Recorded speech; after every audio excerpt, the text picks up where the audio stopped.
Oh, ito, naikabit ko na yung ano, yung toggle switch. On natin.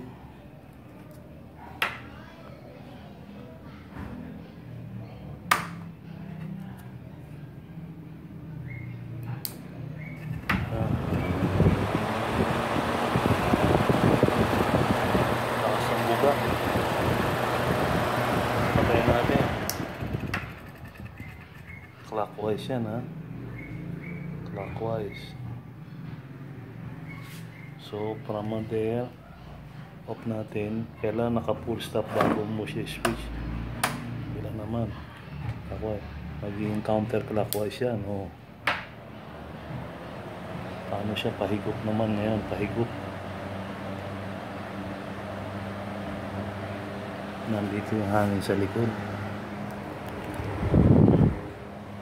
Alright.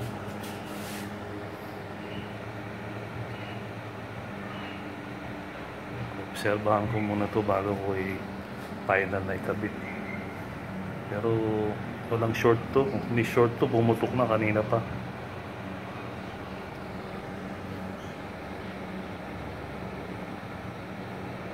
Kaya na pa ako gawa ng gawa, oh. Baliktad pala yung short ko. Andito yung ano, tag. Ano ba yan?